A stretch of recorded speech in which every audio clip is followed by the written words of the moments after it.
So this photograph shows up at a history museum in a fancy wooden box wrapped in old yellow silk. The curator, let's call her Dr. Emily Martinez, she carefully lifts it out. It's one of those super old photos called a daguerreotype. You know, the kind where the image is on shiny silver metal instead of paper. This one's in amazing condition, even though it's more than 160 years old. 5 people stare back at her from the year 1860, a rich white family, obviously wealthy from their clothes and the fancy photo studio. The father sits in the middle, stern-looking guy in his 50s with a thick beard and a dark suit. His wife stands next to him with one hand resting on his shoulder, wearing this elaborate dress made of silk and lace. 3 young men, probably their sons, complete the picture. 2 standing behind the parents, one sitting next to the father. Emily had looked at thousands of photos from before the Civil War. This one seemed totally normal. Formal poses, serious faces, everyone arranged to show the family hierarchy and how respectable they were. On the back, someone had written in faded ink, "The Bennett family, Richmond, Virginia, March 1860, March 1860. Emily felt a chill run down her spine. That date was just 1 year before the Civil War started, and Richmond, that was about to become the Confederate capital. Richmond had been a major center for the slave trade, a city where people made fortunes buying and selling human beings. She sets the photo on her examination table and adjusts her magnifying lamp. The person who donated it said it came from an estate sale. It belonged to descendants who'd moved north decades ago. That was all the information they had. Emily starts doing her usual analysis, noting details for historical context. The father's clothes suggest merchant-class wealth, expensive but not aristocratic. The mother's jewelry looks tasteful and valuable. The sons, ranging from maybe 18 to 30 years old, wear matching dark suits, showing family unity and success. Then, she notices the hands. In old Victorian photography, hand placement was super carefully planned. Hands rested on furniture, clasped together, or hung naturally at people's sides. But something about this family's hands seemed odd. Emily leans closer, adjusting the magnification. The father's right hand, resting on his chair arm, has his fingers in an unusual position. His pointer and middle fingers are crossed while his thumb sticks out. The mother's hand on his shoulder mirrors a similar strange gesture. Each of the 3 sons has their hands positioned differently too, but all in ways that seem deliberately weird for normal photos. Emily's heart starts beating faster. She'd seen hand positions like these before, not in photographs though, in historical documents about coded communication systems. She grabs her phone and pulls up her research files, scrolling through images of abolitionist signals and Underground Railroad codes. Emily's hands are actually shaking as she compares the photograph to her reference materials. The father's crossed fingers, that was a known abolitionist signal meaning safe passage. The mother's gesture, thumb and pinky extended while other fingers curled, that indicated shelter available. Each son's hand position matched different coded messages she'd seen documented in Underground Railroad communications. But this made absolutely no sense. Richmond, Virginia in 1860 was slave territory, a city where having abolitionist sympathies could literally get you killed. Why would a wealthy white family in the Confederate capital pose for a photograph displaying Underground Railroad codes? Emily pulls up the donor information again. The estate sale had been in Philadelphia. The photograph was discovered in the attic of a house that belonged to Bennett descendants. She finds a phone number and calls immediately. An elderly woman answers. "Hello, Mrs. Anderson. This is Dr. Emily Martinez from the Virginia Museum of History. I'm calling about the photographs your family donated, specifically the Bennett family portrait from 1860. "Oh, yes," Mrs. Anderson says. "My great-great-grandfather's family. I'm afraid I don't know much about them. They left Virginia during the war and never went back." "Do you know why they left?" There's a pause. "Family stories say they weren't welcome in Richmond anymore, something about their sympathies being unpopular, but the details were never discussed. My grandmother said there were things about the family that were better left buried." Emily feels electricity run through her. "Mrs. Anderson, did anyone in your family ever mention Underground Railroad activities?" The silence stretches even longer this time. Finally, Mrs. Anderson speaks, her voice barely above a whisper. "How did you know?" The photograph, Emily says. Their hands. Each person is making coded signals used by abolitionists. This wasn't just a family portrait, it was a message. Mrs. Anderson's breath catches. My grandmother told me once when she was very old and her memory was failing that our ancestors had been conductors. I thought she was confused, talking about railroad workers, but she said they conducted souls to freedom and it cost them everything. I never understood what she meant. Emily explains what she'd discovered, describing each hand signal and its meaning. As she speaks, she can hear Mrs. Anderson crying softly. All these years, the elderly woman says, I thought we came from Confederate sympathizers. My whole life I've carried shame about my Virginia roots, assuming my ancestors had been on the wrong side of history. And now you're telling me they were heroes. If I'm right about this? Yes, Emily says carefully, but I need to verify it. Do you have any other family documents, letters, diaries, business records? There's a trunk, Mrs. Anderson says, in my basement, full of old papers I've never gone through. My mother said they were too fragile, told me to leave them alone. Would those help? They might contain everything we need, Emily says. Would you be willing to let me examine them? 2 days later, Emily's standing in Mrs. Anderson's basement in a quiet Philadelphia suburb. She's staring at a leather-bound trunk that hasn't been opened in decades. The old woman hovers nearby, her weathered hands clasped together nervously. I haven't looked inside since I was a child, Mrs. Anderson says. My mother caught me trying to open it once and got so upset. She said the past should stay buried, that some family secrets were too dangerous to dig up. I never understood what she meant. Emily carefully lifts the trunk's lid. Inside, wrapped in oilcloth, are stacks of documents, letters tied with ribbon, ledgers, journals, loose papers. She pulls out the first bundle gently, aware that the paper might fall apart if handled roughly. The top letter is dated April 1859, written in elegant handwriting. Emily reads aloud. My dearest brother, I write to inform you that our mutual friend's merchandise arrived safely. 23 pieces in total, all in acceptable condition despite the difficult journey.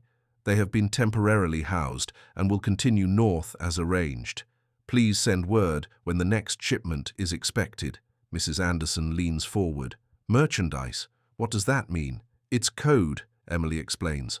Underground Railroad operators used business language to disguise their activities. Merchandise, or packages, meant escaped slaves. Housed meant hidden in safe houses. This letter is describing the successful transport of 23 escaped slaves through Richmond. The elderly woman's eyes widen. Through Richmond. But that was the heart of slave territory. Exactly, which made it brilliant. Who would suspect a wealthy merchant family in the Confederate capital of running an underground railroad station? Emily continues reading through the letters, finding message after coded message describing rescue operations, safe house locations, coordination with other conductors. One letter from October 1859 is more explicit. Father grows increasingly concerned about discovery. The neighbors question why our warehouse receives shipments at odd hours. David suggested we reduce operations, but Mother insists we cannot abandon our principles simply because the risk has grown. She says each soul we save justifies whatever consequences we might face. Emily looks up at Mrs. Anderson. David, would that be one of the sons in the photograph? David Bennett was my great-great-grandfather, Mrs. Anderson confirms. He moved to Philadelphia in 1861 and never returned to Virginia. The family story was that he'd had a falling out with his parents, but no one ever explained why. Emily pulls out a journal next. Its leather cover is cracked with age. The first entry is dated January 1858, written in the same handwriting as the photograph's label, presumably the patriarch, the father in the family portrait. She reads the opening passage. I have decided to keep this record, though I know the danger it represents. If discovered, these words could condemn my entire family, but I believe history must know what we attempted, whether we succeed or fail.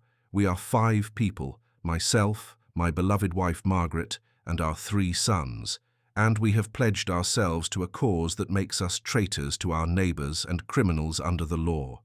We will use our textile business as cover to transport escaped slaves through Richmond and north to freedom. Emily spends the next 6 hours carefully documenting the journal entries, her hands cramping from typing on her laptop as she transcribes the father's detailed accounts. The Bennett family's operation had been extraordinarily sophisticated and breathtakingly dangerous. The father, whose name is revealed as Jonathan Bennett, owned a textile import business with warehouses near Richmond's docks. He received shipments of fabric from northern states and distributed them throughout Virginia. The business provided perfect cover, large wagons arriving and departing at all hours, warehouses with hidden storage spaces, regular travel routes that connected to other cities. But Jonathan hadn't started out as an abolitionist. His journal reveals a gradual awakening that began in 1856 when he witnessed a slave auction that turned his stomach. I watched a mother torn from her children, sold to separate owners who dragged them in different directions while she screamed. Her anguish was inhuman, or rather, too human. In that moment, I understood that what we call property are people who feel and suffer as deeply as my own beloved family. I returned home and could not meet my wife's eyes. How could I claim to be a moral man while benefiting from a system built on such cruelty? Margaret Bennett, his wife, had apparently shared his revulsion. Together, they'd made contact with Quaker abolitionists in Philadelphia who connected them to the Underground Railroad network. The challenge was logistics. Richmond was deep in slave territory, far from the free states. Moving escaped slaves through the city required an elaborate system of concealment and misdirection. Jonathan's journal describes how they'd modified their warehouse, creating false walls and hidden compartments in their shipping crates. Escaped slaves would be smuggled into Richmond from surrounding plantations, hidden in the warehouse for a few days, then transported north in fabric shipments. The shipments went to business contacts in Pennsylvania who were also part of the network. "Our 3 sons have each taken on specific roles," Jonathan wrote in March 1858. "David, our eldest at 28, manages the warehouse operations and coordinates with our northern contacts. He has proven remarkably steady under pressure. Benjamin, 24, serves as our lookout and messenger, moving through the city, gathering intelligence about slave catchers and suspicious officials. And Christopher, just 19, has taken the most dangerous role. He travels to plantations posing as a fabric buyer, making contact with enslaved people and arranging their escapes." Emily pauses at that entry, stunned by the scale of risk. Christopher would have been younger than most of her graduate students, traveling alone into plantations where slave owners held absolute power, arranging escapes that could get him hanged if discovered. She finds a later entry from June 1859 that makes her blood run cold. Christopher returned from a buying trip with bruises and a split lip. He'd been questioned by a plantation overseer who suspected his true purpose. Christopher maintained his cover story, barely. "He told me tonight that he fears he's being watched. I have advised him to suspend his activities, but he refuses. Every week I wait," he said, "is another week those people suffer in chains.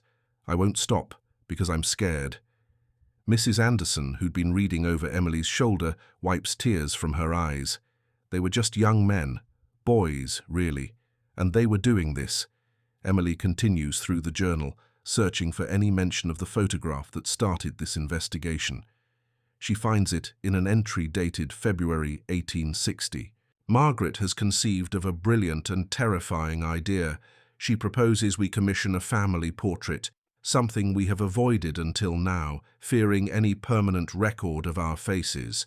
But Margaret argues that we need a way to identify ourselves to other conductors and sympathizers without speaking openly. She suggests we incorporate our hand signals into the photograph itself.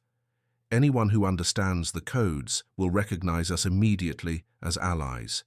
To others, we will appear as merely another prosperous Richmond family. The next entry, from March 1860, describes the photography session.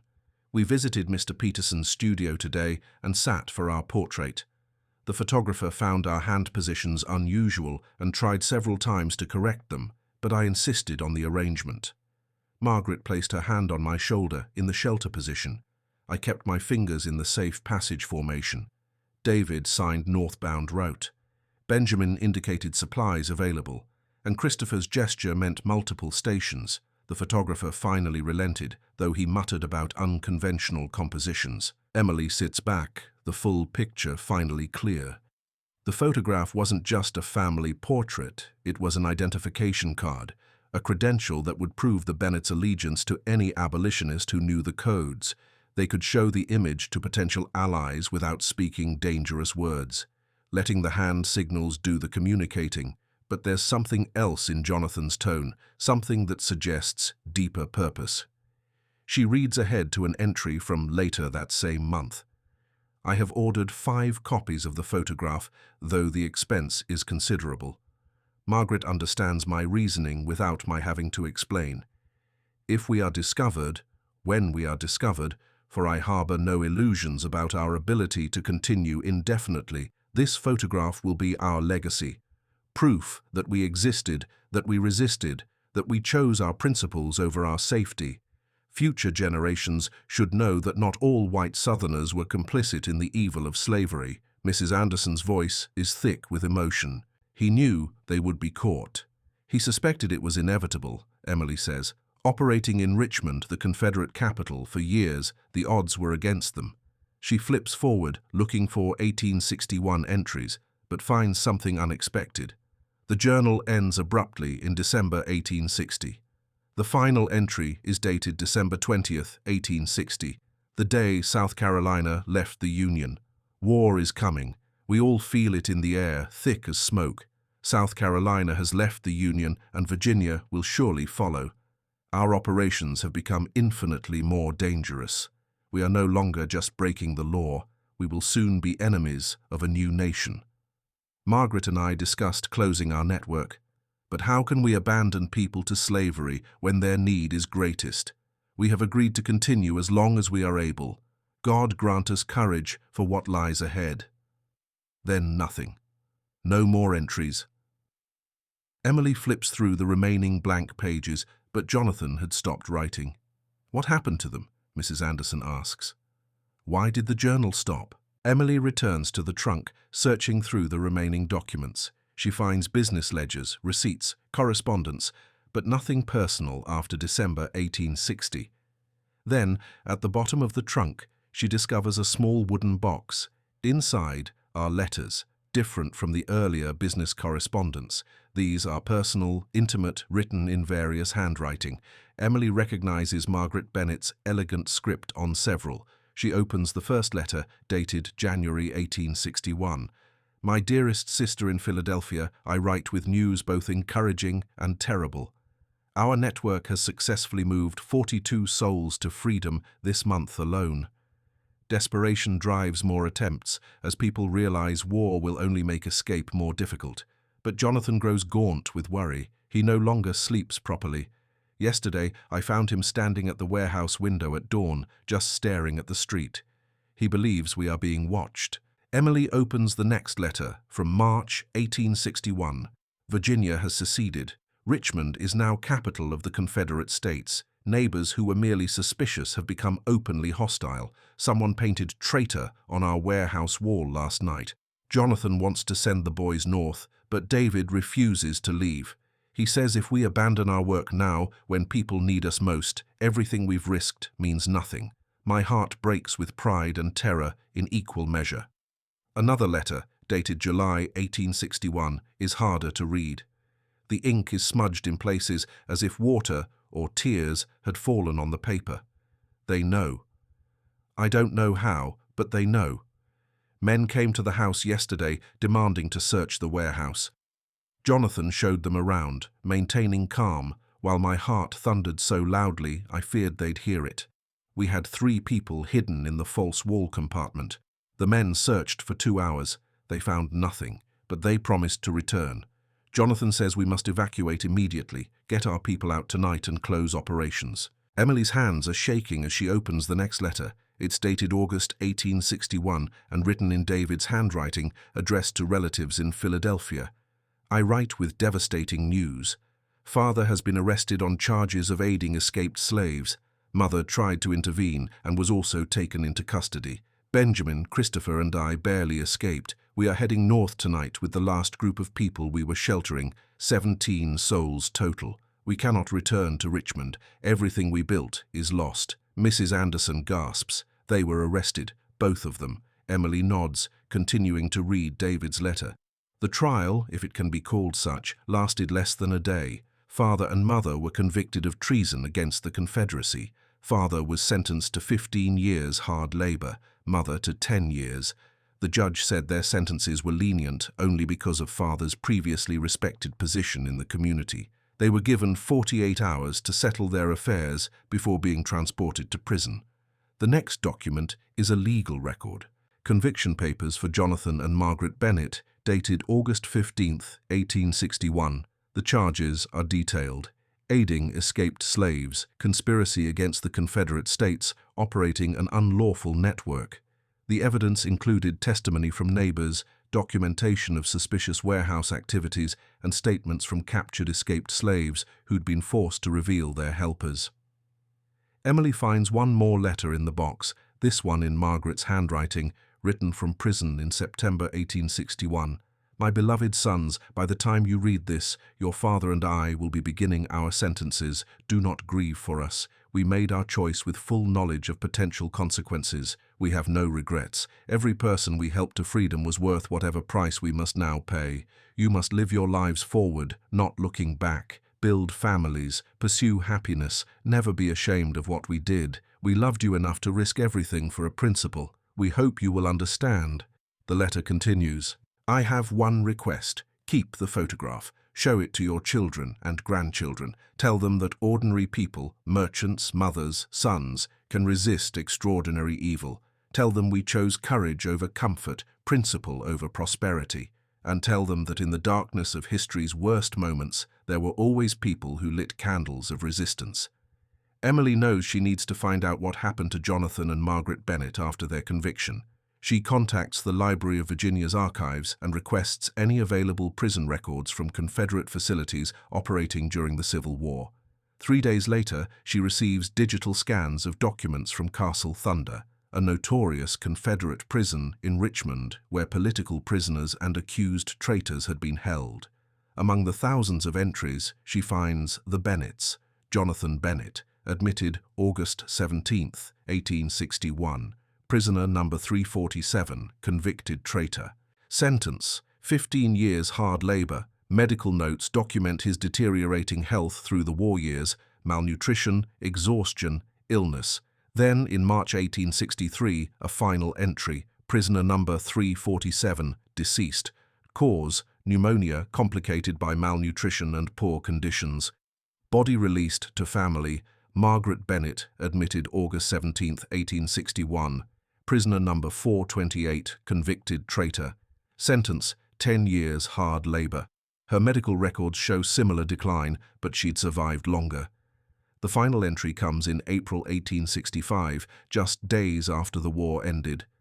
Prisoner number 428 released following Confederate surrender. Physical condition: poor, transported to Philadelphia by family members.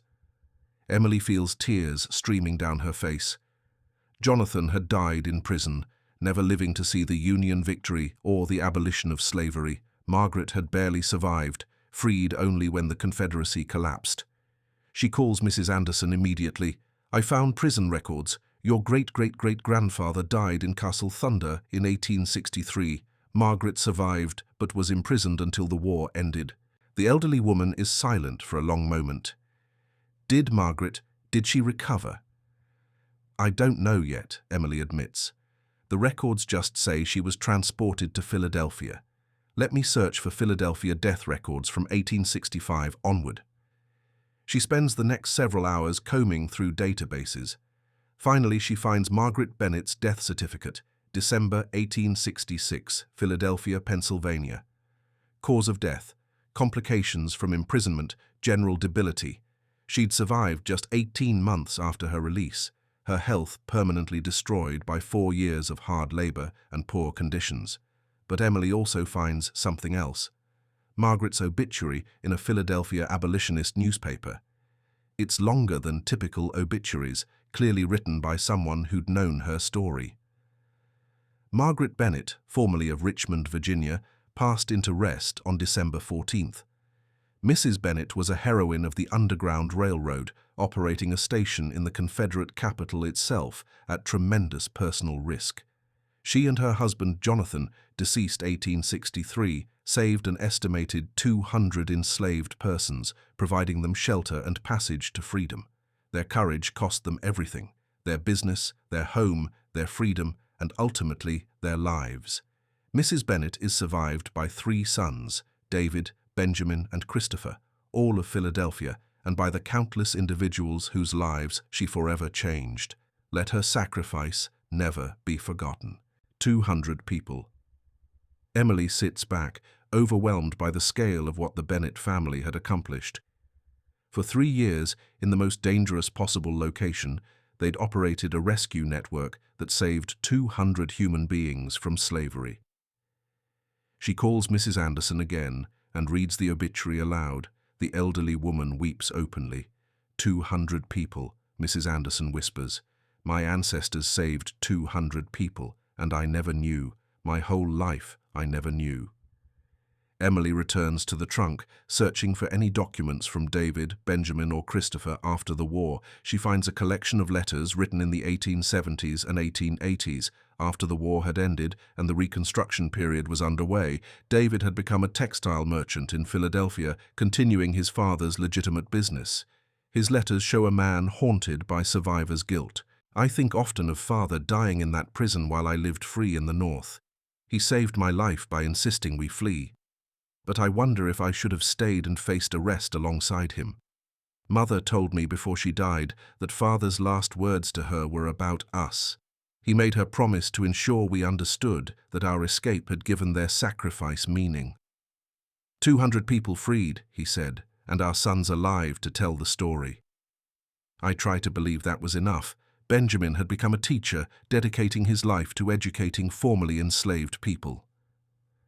One letter from 1873 describes his work.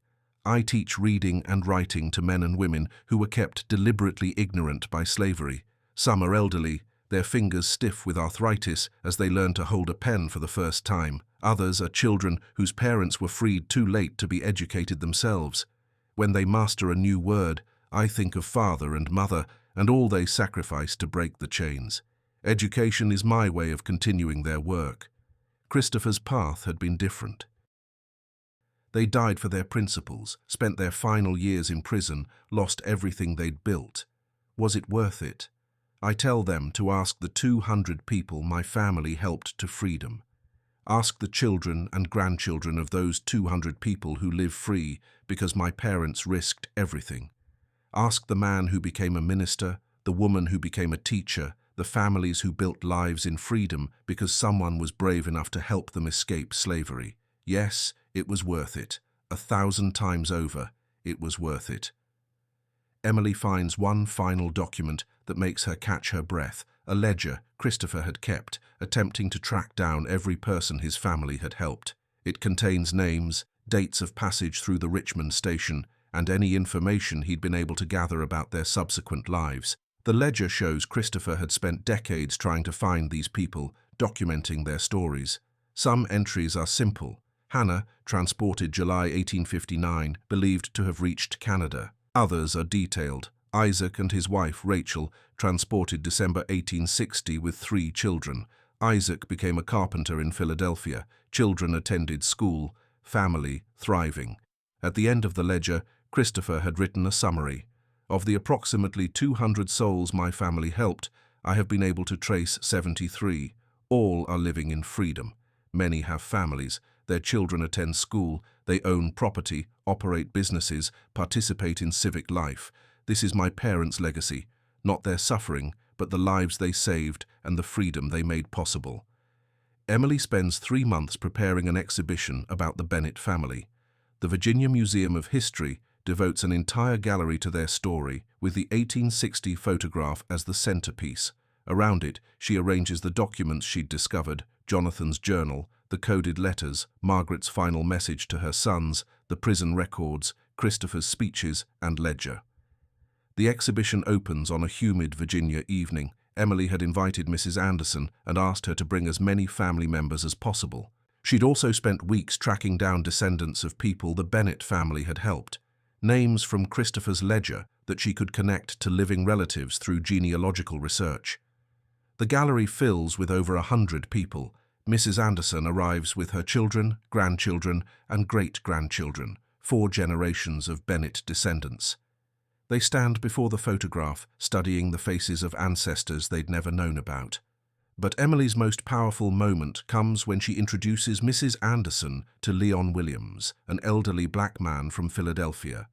Leon holds a worn photograph of his own, his great-great-grandfather, Isaac, the same Isaac mentioned in Christopher's ledger. "Your family saved my ancestor," Leon says, his voice breaking. "Isaac and Rachel and their 3 children, December 1860. They escaped from a plantation in Virginia, made it to Richmond, and your family hid them in a warehouse and transported them north, hidden in fabric shipments." Mrs. Anderson clasps his hands, both of them crying. "I didn't know," she whispers. "I lived my whole life not knowing what my family had done." "Well, now you know," Leon says, "and now I can thank you. My great-great-grandfather became a carpenter. He built a life in freedom. He had 6 children. Those 6 had children of their own. Today, there are over 60 people in my family tree, all of us alive because your ancestors risked everything to help slaves they'd never met." Emily watches as more descendants meet each other, Bennett family members connecting with the descendants of people their ancestors had saved. The gallery fills with tears and embraces, with stories shared and gaps in family histories finally filled. During her speech opening the exhibition, Emily addresses the crowd. This photograph was taken in March 1860, 1 year before the Civil War began. 5 members of the Bennett family, Jonathan, Margaret, David, Benjamin, and Christopher, posed for this portrait with their hands positioned in coded signals. To casual observers, it was just another family photograph. But to abolitionists who knew the codes, it was a message. Here is a safe house. Here is shelter. Here is passage north. She pauses, looking at the image projected behind her. What makes this photograph extraordinary isn't just the coded signals. It's what happened after. 6 months after this photograph was taken, Virginia seceded from the Union. Richmond became the Confederate capital. The Bennett family could have stopped their underground railroad operations. They could have protected themselves. Instead, they continued their work in the most dangerous possible environment, and they paid a terrible price. Emily describes Jonathan's death in prison, Margaret's years of hard labor, the son's escape north with the last group of people they were sheltering. But here's what matters most. They saved approximately 200 people from slavery, 200 human beings who lived free because this family chose courage over safety. She gestures to the descendants in the audience. In this room tonight are Bennett family members who never knew this history, and descendants of the people they saved who never knew who helped their ancestors. This photograph, this image that's been sitting in archives for over a century and a half, has finally brought you together. The exhibition runs for 6 months and becomes the most visited display in the museum's history. News coverage spreads nationally. Scholars begin researching other possible coded photographs from the Civil War era. Emily receives dozens of messages from people asking her to examine family photographs for similar signals. But the most meaningful impact is personal. Mrs. Anderson creates a family history website documenting everything Emily had discovered, sharing it with her extended family. Bennett descendants from across the country reach out, many of them shocked to learn about their ancestors' abolitionist activities. "I grew up in Virginia," one distant cousin writes. "I was always told we had to leave the state because of some family scandal. I assumed it meant we'd been Confederate sympathizers who'd done something shameful. Learning the truth, that we left because we were abolitionists who got caught helping escaped slaves, has completely changed how I understand my family and myself." Leon Williams organizes a gathering of descendants from the people the Bennett family had helped. Emily attends the event in Philadelphia, held in a church not far from where David, Benjamin, and Christopher had settled after fleeing Richmond. Over 200 people come, descendants of Isaac and Rachel, of Hannah, who'd gone to Canada, of dozens of others whose names appear in Christopher's ledger. They share stories that have been passed down through generations. One woman describes how her great-great-grandmother had told her grandchildren about the white family in Richmond who hid us in their warehouse and saved our lives. Another man brings a quilt his ancestor had made in freedom, incorporating a pattern that resembled the fabric the Bennett family had imported, a deliberate memorial to the people who'd helped her escape. Emily stands before the photograph one last time before the exhibition closes. She'd spent months studying every detail: the studio backdrop, the Victorian clothing, the serious expressions. But now she sees it differently. She sees 5 people making the conscious choice to create evidence of their resistance. Jonathan and Margaret, knowing they might not survive, but determined to leave proof of their principles. David, Benjamin, and Christopher, young men who could have protected themselves by doing nothing but instead risked everything. The hand signals weren't just codes, they were declarations, quiet acts of defiance captured in silver and glass, preserved through time, waiting to tell their story to anyone who learned to read the language. Mrs. Anderson stands beside her. At 83 years old, she'd spent the past 6 months learning everything she could about her ancestors. "Emily," she says quietly, "I've been thinking about what Margaret wrote in her letter from prison, about how ordinary people can resist extraordinary evil, about lighting candles in the darkness." "It's a powerful metaphor," Emily agrees. "It's not a metaphor," Mrs. Anderson says. "It's a challenge." She wasn't just talking about herself, she was talking about every generation that comes after, asking us, when you face injustice, what will you do? When doing the right thing is dangerous, will you stay silent or will you resist? Emily looks at the photograph again. Those 5 serious faces, those deliberately positioned hands. What do you think they'd want us to know? Mrs. Anderson smiles, tears in her eyes. "I think they'd want us to know that we're capable of more courage than we imagine.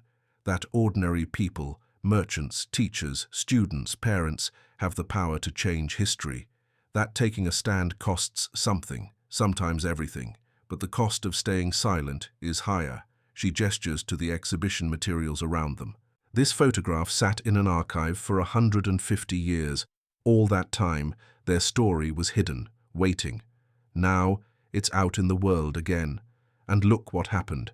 Families reunited, history corrected, people understanding that resistance has always existed, even in the darkest places. Emily nods. "Your family's story is going into textbooks, Mrs. Anderson. Students will learn about the Bennett family, about underground railroad operations in Confederate territory, about white allies who paid the ultimate price for their principles." "Good," Mrs. Anderson says firmly, "because we need those stories. We need to know that people have always fought back against injustice, even when it seemed hopeless, especially when it seemed hopeless." The photograph would be permanently installed in the museum's Civil War gallery, Emily had been told. Future visitors would see Jonathan, Margaret, David, Benjamin, and Christopher Bennett frozen in their 1860 portrait, hands positioned in coded signals that once meant safety, shelter, passage to freedom.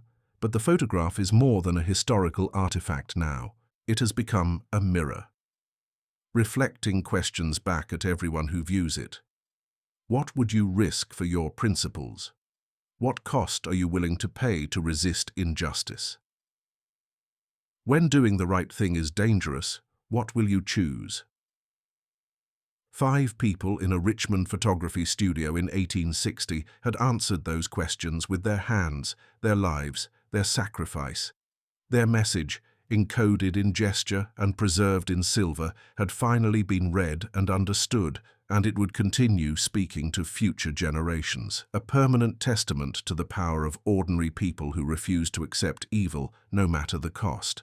The exhibition closes, but the story lives on, in textbooks and classrooms, in family gatherings and genealogical research, in every conversation about courage and resistance and the choices we make when history demands we choose a side. The Bennett family photograph, once just another forgotten image in an archive, has become something more, evidence that resistance has always existed, proof that ordinary people can be extraordinary, and a reminder that the decisions we make echo through generations.